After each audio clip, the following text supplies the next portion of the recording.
Bismillahirrohmanirrohim. Assalomu alaykum barchaga. Hurmatli akalar, hurmatli ukalar, hurmatli kanalimizni muntazam kuzatib borayotgan do'stlar.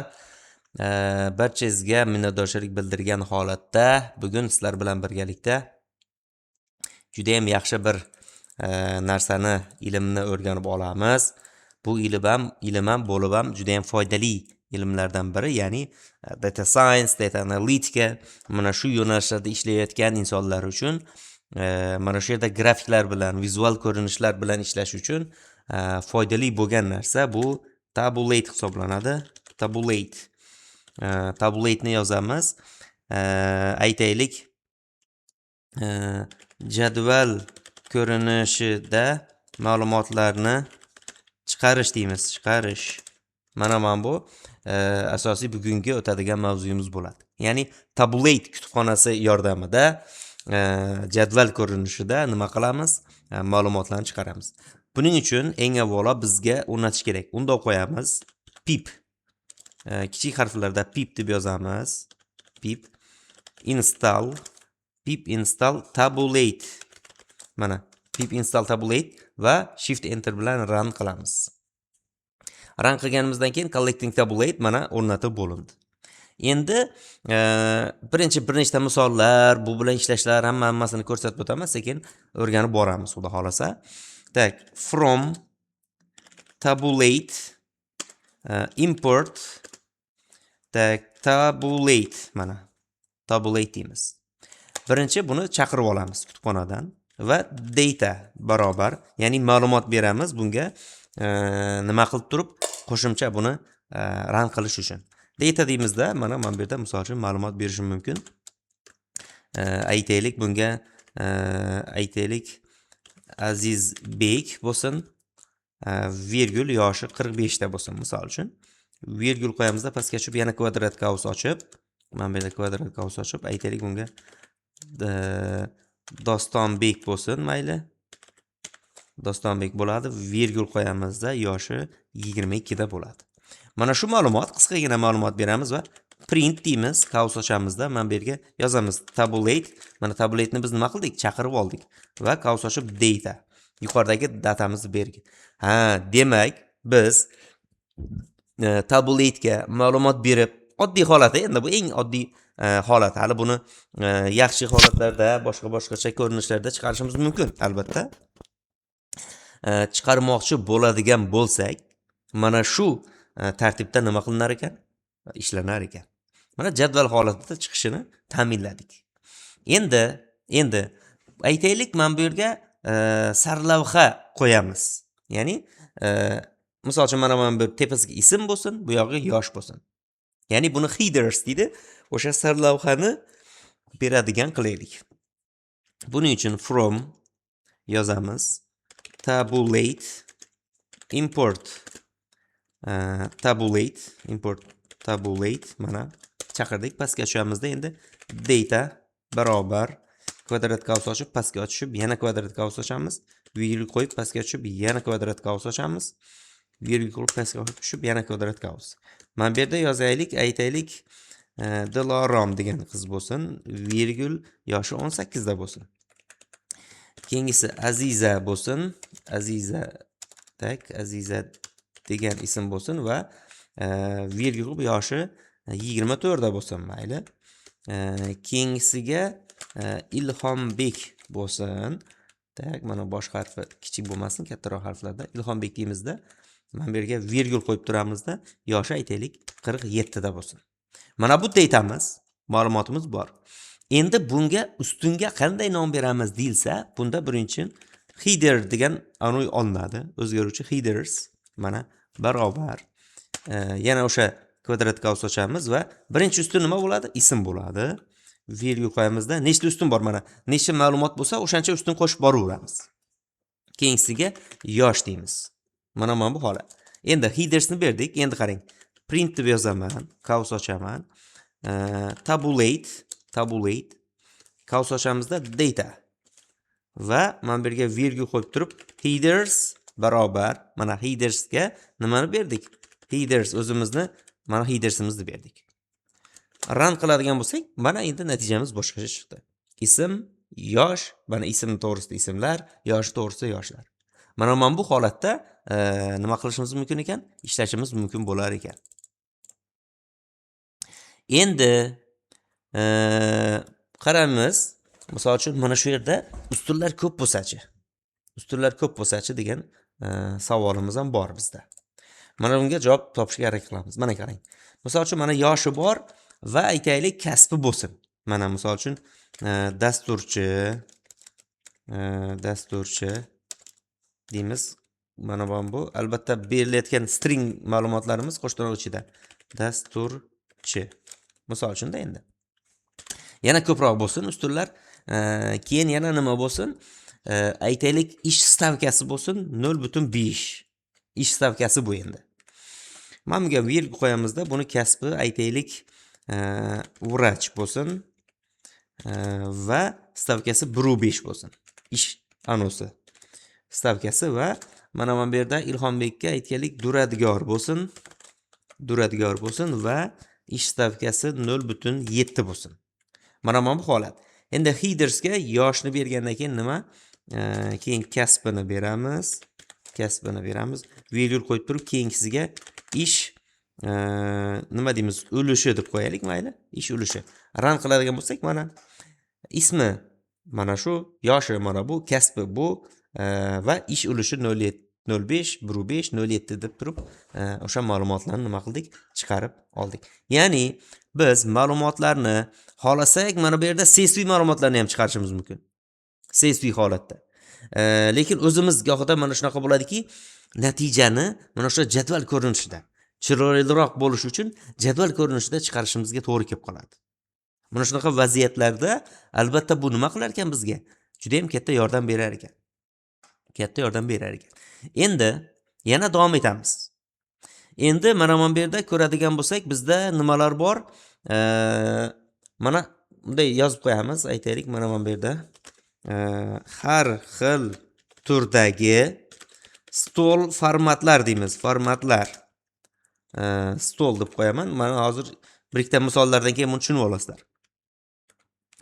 Mana buni qaus ochamizda table degandan keyin FMT, mana format deganni bildiradi. FMT. Bunda o'zi yozamiz 40 plus 40 dan oshiq yoki bo'lmasa 40 dan oshiq turi bor eng zarurlarini ko'ramiz deymiz mana. Ko'ramiz mana. Albatta yana ko'proq o'rganaman, izlanaman deydiganlar uchun Tabulate kutubxonasini ko'rib, buni yanada nima qilish mumkin? O'rganishi mumkin bo'ladi. Qo'shtirnoq ochamiz. Plain degani bor. Plain bu eng sodda turi deb qo'yaman mana. Pastga tushamiz. Keyin grid bor. Grid. Bu ham bir turi. Bu to'liq chiziqli deb qo'yamiz mana. To'liq chiziqli. Keyingisi fancy grid degani bor. Fancy grid. Mana fancy grid bu chiroyli ramkali deb qo'yamiz. Ramkali mana. Fancy gridda. Keyingisida GitHub degani bor. GitHub. Mana bu yerda GitHubda bunday deymiz. GitHub Markdown jadvaliga o'xshash deylik, mayli. O'xshash mana. Mana bu ham albatta bir foydali narsa. Keyin yana pipe degani bor buni. Pipe. Turbasimon deb qo'yamiz. Turbasimon deymiz, misol uchun. Keyin TSV degani bor. TSV tab bilan ajratilgan deymiz. Mana misol uchun. Yana ikkita yozalik. HTML deymiz. HTML bor. Bu HTML jadvalli deymiz. Keyingisi, oxirgisi latex bor. Latexga latex jadval deymiz. Jadval. Mana. Bu endi mana bular hammasi table formatlar. o'sha biz yozmoqchi bo'lgan tableda mana bularni formati. Mana misol uchun mana shu yerda hozir sizga ko'rsataman, qarang. Print deymiz, qavs ochamiz. Tabulate deymiz. Tabulate deganimizdan keyin qavs ochib data deymiz. Ma'lumot beramiz. Virgul qo'yamizda headers barobar mana bunga headers, mana yuqoridagi headersni beramiz va yana virgul qo'yamizda endi table fmt barobar bor mana. Mana shuni beramiz endi. Aytaylik, mana o'zi yuqorida yo'q, ko'rsatmabdi, mayli. Fancy grid deganni beramiz. Mana run qiladigan bo'lsam, fancy grid nima dedim? Chiroyli ramkali degan edim. Mana bu tartibda chiqdi. Ramkali holatda, mana to'rt burchak ham o'ralgan holat. Endi birinchisini ko'ramiz. Plain ni ko'radigan bo'lsak, mana bu oddiy. Ya'ni eng sodda turi dedik. Keyin grid ni ko'ramiz, mana. Grid. Mana bu grid boshqacha ekan, mana plyusli, mana bu da ikkita chiziqchali, bu ham ko'pincha ishlatiladi, misol uchun. Keyin GitHub bor. Mana GitHub ni ko'radigan bo'lsak, bu mana chiziqchali, bu GitHubli tur deyiladi. Keyin pipe bor, mana pipe. Pipe'da mana sal ozgina o'zgardi, bo'ldi. Boshqa qilmadi, ko'pincha o'zgarmadi ko'p joy. Keyin TSV bor. Ko'ramiz, mana TSVda ham bu lekin bu nima dedik bizda? Tab bilan ajratilgan dedik. Bunda chiziqlar yo'q. HTML bor. Mana HTML ni ko'radigan bo'lsak, mana bunaqa bo'lib ketadi. Mana ism deydi. Keyin mana belgilarni qo'yadi-da, mana stylelari, boshqasi kasbi o'zgarib ketib qoladi. Keyingisi bor, latex bor. Latex ni ko'rsak, bu ham bir boshqacha, o'ziga yarasha bitta latex jadval hisoblanadi. Eng ko'p ishlatilgani mana bu yerda GitHub ni ko'raylikchi. GitHub ko'p ishlatiladi. Grid ko'p ishlatiladi va fancy grid. Grid mana shu ko'p ishlatiladi mana. Fancy grid deb berib qo'ysangiz bo'ldi. Mana shu to'rtburchak kvadrat o'sha anonimizni ichiga olib yozib beradi. Mana shuni o'zi yozishimizni o'zi yetarli hisoblanadi. Ortiqcha buncha harakatlar kerak emas. Endi yana bir ikki anonlarni ko'raylik. Data frame ni berib ko'ramiz. Hozir o'zimiz ixtiyoriy bir ma'lumot berib turdik, to'g'rimi? Bu oddiy ma'lumot. Endi data frame bilan ma'lumotni aniq qilib ko'ramiz. Ma'lumotni deymiz. Data frame turida berib ko'raylik. Berib ko'ramiz deymiz, mayli. Ma'lumotni data frame turida berib ko'ramiz endi. Import buning uchun pandas kerak bo'ladi. Pandas as pd. Import pandas as pd from tabulate import tabulate mana chaqirib oldik. Endi qarang. df barobar pd dot data frame, mana data frame qilmoqchimiz va mana bu holatda. Endi birinchi name deymiz. Mana bu yerda ikki nuqta qo'yib turib, ochib mana bu list ko'rinishida beramiz. A virgul B virgul C. Mana bu uchta turni berdik. Pastga tushamiz va score mana 2 nuqta. Keyin mana bu yerda ballarni berishimiz kerak. 10 ball oldi, 20 ball oldi va 15 ball oldi. Mana shu holatda. Endi pastga tushamizda, mana bu yerda pastga tushib print, qarang mana. Print qavs ochamiz. Tabulate yozamiz. Qavs ochimizda yana df virgul. Endi headers barobardan keyin headersga nima berish kerak? Keys berish kerak, ya'ni kalitlarni berish kerak. Virgul va tag table fmt ga aytaylik GitHubni beramiz. GitHub. Tag GitHubni beramiz. Mana shu holatda run qilamiz. Va run qilganimizdan keyin ma'lum vaqt olyapti. Men tepada bittada run qilganimizdan sira ishlab ketuvdi. Ammo mana bu joyda run qilsak nima qildi? Ozgina o'ylandi. Chunki bu biz bergan ma'lumotlarni data frame ga o'girish kerak bo'ladi. Mana shu o'girganning hisobiga bizdan vaqt oladi. Bizdan ma'lum vaqtni nima qilar ekan demak, olar ekan. Endi shu yerda bitta narsaga e'tibor qaratishlaringizni istardim. Mana ma'lumotlar berildi. Data frame deb berdik va bizda nima paydo bo'ldi? Indeks paydo bo'ldi. 0, 1, 2. Mana bu ma'lumotni ko'paytiradigan bo'lsak, yana bu nima qilib boraveradi? Ko'payib boraveradi. Aytaylik, kasbi deymizda. Mana bu yerda misol uchun qo'shishimiz mumkin-da. Misol uchun mana bunday qilamizda, aytaylik, IT keyingisiga vrach bo'lsin, keyingisi santexnik bo'lsin. Misol uchun ixtiyoriy. Run qiladigan bo'lsak, mana kasbi. IT, vrach, santexnik. Information technology deb qo'yaylik.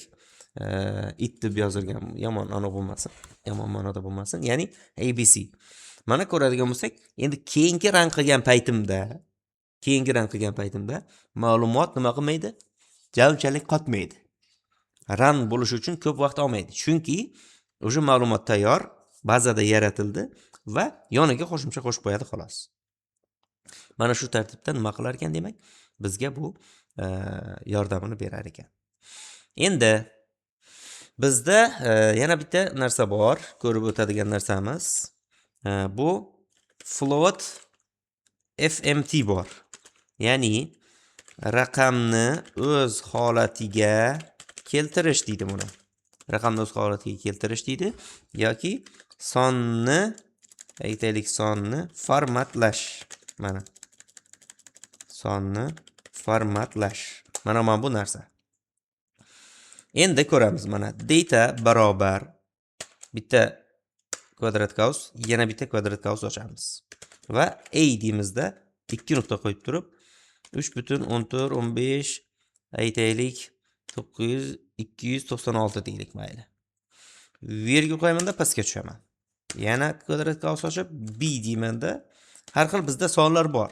Misol uchun 5.214 789 52 mana bu raqam misol uchun. Yana bittani yasaylik o'zgaruvchi.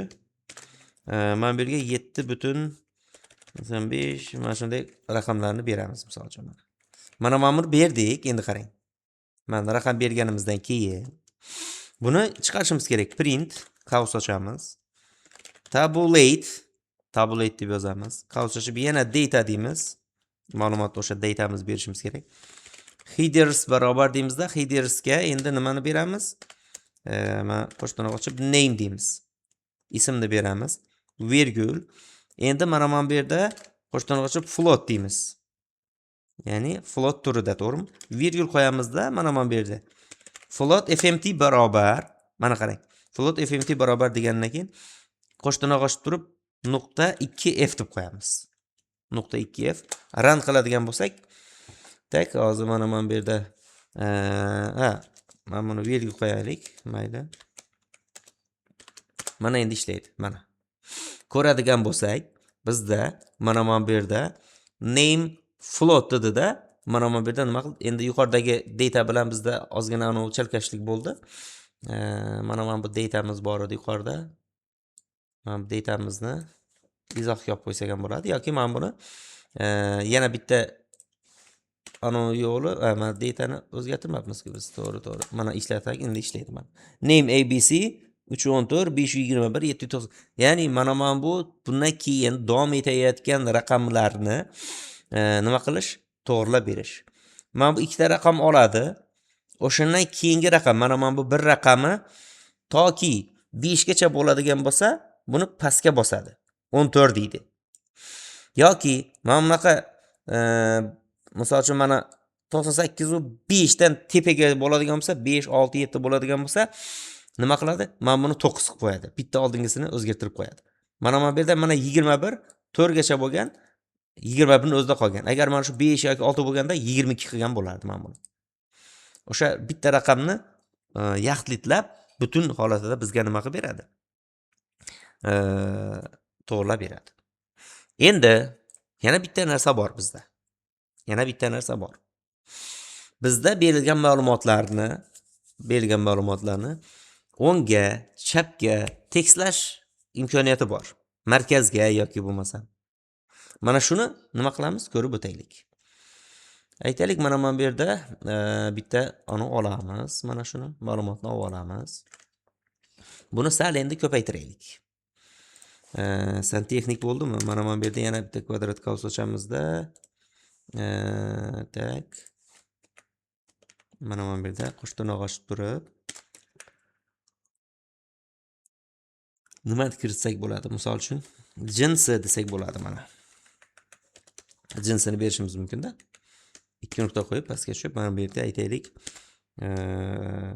ayol virgul keyin yana bittasi erkak virgul yana bittasi ayol deymiz mana. 3 ta anoni berdik. Ayol, erkak, ayol. Endi mana shuni yozgandan keyin print tabulate df ni bergandan keyin headersga o'sha kalitlarni berdik va headersga kalitlarni bergandan keyin mana bu table format kerak emas va biz nimani qilamiz endi? Mana bu yerda asosiy qiladigan ishimiz cola line degan. Call align degan narsa o'zi. Coladan eslaringizda qoldirsangizlar bo'ladi. Endi qarang. Qaus ochamizda mana bu yerga left deyman mana. Va virgul qo'yaman-da, mana bu yerga right deyman. Mana. Yana virgul qo'yaman-da, yana left deyman. Nechta? 3 ta edi. Run qiladigan bo'lsam, mana bu nima qildi? Ustunlarni nisbatan bizga nisbatan left, right, left qilib to'g'rilab berdi. Mana ko'rishimiz mumkin. Mana shu. Endi mana bu yerga yana bitta anov qo'shar ekanmiz, right qilib. Hammasini right qilay qani, qanday bo'lar ekan? Mana run qilamiz. Hammasi nima qildi? 10 ga o'tdi. Endi hammasini left qilaman. Tak, qanday bo'lar ekan ko'ramiz mana. Control F2 bilan left qilamizda, run qilamiz mana. Hammasi nima qildi? Chap tarafga o'tdi mana. Bir tarafga sozlandi. Mana shu holatda demak nima qilishimiz mumkin ekan? O'ngga, chapga to'g'rilab olishimiz mumkin bo'lar ekan. Endi jadvalni faylga yozish degan narsa bor. Markdown faylga. Mana shuni ko'rib o'tamiz. Tak, mana birga ochamiz. Yozamiz mana jadvalni faylga yozish mana. Bo'lib ham nimaga? Markdown faylga. Markdown faylga. Endi mana shu yerdan yozib ko'ramiz mana. Table aytyapman mana. Table barobar tabulate. Qaus ochamiz data. Datani berdik yoki bo'lmasam df ni berishimiz ham mumkin. Yuqoridagi df ni. Virgul qo'yamizda headers barobar mana bu yerda nima? Keys. Aytaylik, keys deymiz. Virgul qo'yamiz. Endi mana shu joyda nima? Table fmt. Table fmt ni formatni GitHub deymiz mana. GitHub ko'rinishida. Endi with yozamiz, with open, ya'ni bu fayllar bilan ishlashdagi nimamiz bizni amaliyotimiz. Table nuqta md, ya'ni markdown faylga nima qilgan? Mana bu yerda write qilgan. W write ni bildiradi. As f deymiz, 2 nuqta qo'yib pastga tushamiz va f nuqta write, ya'ni yozgin nimaga? Table'ga run qilamiz. Mana bo'ldi. Mana bu yerda ko'radigan bo'lsak, table md degan fayl yaratilib, ichiga biz bergan ma'lumotni yozib qo'ydi. Markdown ko'rinishida. Mana bu faylga nima qilish ekan demak? Yozish ekan. Endi HTML anoga yozishimiz ham mumkin. HTML formatga yozish deyman. Yozish mana. Mana bu ikkinchi anosi. Yana bir turi. HTML ga yozishda table barobar yozamiz. Tabulate mana tabulate deganimizdan keyin qaus ochamizda df data frame ni beramiz. Headers barobar case endi bizda case deymiz. Virgül qo'yamiz va table format deganga aytaylik html deymiz mana. html formatida deyapmiz-da. Keyin with open ketadi bu yoqda. Qaus ochib table nuqta html tak mana bu yerga virgül qo'yamizda. Mana bunday qilib turib w va s f deymiz. F nomi bilan avvalgin mana shunda deyapmiz. F nuqta write yozgin table'ga. Run qilamiz. Mana table html'imiz ham tayyor. Mana html formatda nima qilib berdi bizga? Yozib berdi. Endi keyingi turimizni yana bitta ko'rishimiz kerak. Tak, mana bu yerda bor. Keyingi turimiz bu nima ekan? tsv yoki bo'lmasam csv faylga yozish. Deymiz mana. Mana bu turni ham ko'ramiz. Bunda print qaus ochamiz. Tabulate mana tabulate ni beramiz. Qaus ochamizda df virgül headers barobar case virgül qo'yamizda yana table format mana bu yerda nima tsv formatda yozgan. Mana run qiladigan bo'lsak mana bu narsa. With open ni bosib o'sha mana bu narsa takrorlanadigan bo'lsa, o'sha format ishlaydi baribir. Faqat hozir men bu yerda ko'rsatish uchun sizlarga nima qilyapman buni ko'rsatyapman. Keyingisi bu csv anavi yozamiz mana. Mayli o'sha kodni ichiga yoza qolaylik. csv formatga yozish mana. Keyingisida mana bu yerga tsv demasdan csv deymiz mana. Run qiladigan bo'lsak, csv holatda bizga nima qilib beradi? Yozib tushuntirib o'shani bizga ko'rsatib beradi. Demak, endi bizda nimalar bor? Anavlar bor, parametrlar bor. Mana shu parametrlarni bir ko'rib o'taylik. Tak. Tabulate parametrlari deymiz. Parametrlari mana. Parametrlar bizda mavjud. Qanaqa parametrlar desa, table fmt bor. Table fmt. Bu nima qiladi desa, jadval turini beradi. Tak, headers bor. Headers bu sarlavha nomini berish bizda. To'g'rimi? Float fmt bor. Float fmt bu float formatlash. Float raqamni formatlash deymiz mana. Float fmt. Keyingisi numa line degani bor. Numa line bu raqam align degan narsa bor. Albatta buni ishlatib ko'rishlaringizni tavsiya qilaman. Tak, stray line bor. str align degani o'zi bu. Aslida str align mana bu metin align'i matnlarniki. Endi call align bor. Boya tepada ishlatganimiz nima? Ustun align'i, ya'ni o'sha surib aniq qilishlar. Keyin missing value degani bor. Missing value bu yo'q qiymatlarni ko'rish. Misol uchun mana shu holatda bizga nima qilib berar ekan bu? Yordam berar ekan. Mana bu yerda mana yozib qo'yamiz. Missing value yo'q qiymatlarni ko'rish. Endi disable num parse degani bor. Disable num parse. Mana bu sonlarni avtomatik aniqlash nimasi? Sonlarni aniqlashni o'chiradi. Ya'ni avtomatik aniqlash imkonini o'chirib qo'yish. Disable num parse. Keyingisi show index bor. Index. Bu nima qiladi? Indeksni chiqarish deb qo'yamiz buni mana. Indeksni bizga nima qilib berar ekan? Chiqarib berar ekan. Demak, asosiy parametrlar mana shulardan iborat ekan. Endi bu qanday aniq qilinadi?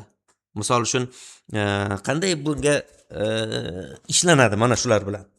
Tabulate yozgan paytda bunga berib boraveramiz mana. Pastga tushamizda birinchi aytaylik datani beramiz. Virgul bilan pastga tushasiz. Keyin headersni beramizda bunga headersni beramiz mana. Headers virgul qo'yib pastga tushasiz. Table fmt bor. Table fmt bunga fancy gridni beramiz mana. Hamma ma'lumotlar ketma-ket berib borilaveradi. Float fmt bor. To'g'rimi? Biz buni ko'rib o'tganmiz. .3f ni bosamiz. Ya'ni 3 ta sonni ko'rsatib bergan degan ma'noda. Virgul qo'yamizda pastga tushamiz. Endi show index bor. Show indexga true beramiz. Indekslarni ko'rsatsin. Virgul qo'yib pastga tushamiz-da. str align bor mana. str align ga center deymiz. Ya'ni markazga chiqargan degan ma'noda. Run qiladigan bo'lsak, mana bu holatda nima qiladi? Bizga natijalarni ko'rsatadi mana. Mana ko'rishimiz mumkin. Format fancy grid, boshqa barcha ma'lumotlar mana shu holatda nima qilinar ekan? Ko'rinar ekan. Demak, endi tabulate'da ishlaganda mana shunaqa holatlarda biz nima qilamiz? Ko'pincha ishlaymiz. Misol uchun mana jadvalga sarlavhalar qo'yish zarur bo'lib qolishi mumkin.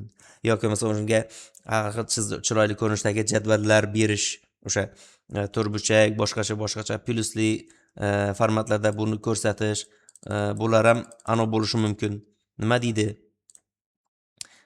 Zarur bo'lib qolishi mumkin. Mana shu holatlar nima qiladi bizda? Ko'proq ishlaydi.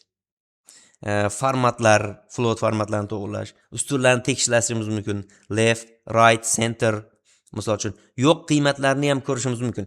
Yo'q qiymatlarni ko'rishda men kodini ko'rsataman, o'shani ko'rsatmay ketdim. Print tabulate, mana tabulate deganimizdan keyin qavsashamizda data virgul missing value degandan keyin mana bu yerda qanaqa holatda ko'rsatsin bizga? Tushib qoldirgan qiymatlarni 3 ta chiziq, 4 ta chiziq yordamida yoki 3 ta chiziq yordamida ko'rsatsin. Run qiladigan bo'lsak, mana tepada yo'q, pastda yo'q, mana qiymatlar bor. Endi qarang. Bo'sh qiymatlar bo'ladigan bo'lsa, o'shaning o'rnida mana shu chiziqlar turadi. Hozir mana bu chiziqlar o'ziniki, lekin agar mana b ni ichida qiymat bo'lmasa, mana shu 3 ta chiziqni bizga chiqarib beradi faqat. Boshqa holatda nima qilmaydi? Indamay turaveradi. Demak, mana shu holatda nima qilishimiz mumkin ekan? Ishlab mana shu holatda ma'lumotlarni yaratishimiz mumkin bo'lar ekan. Formatlab sonlarni to'g'irlashimiz mumkin, misol uchun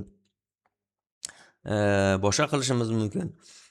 O'sha ko'rinishlarni berishimiz mumkin da mana shu narsalarni albatta ishlatib ko'rib, bu tabulate ko'p ishlatiladigan narsa,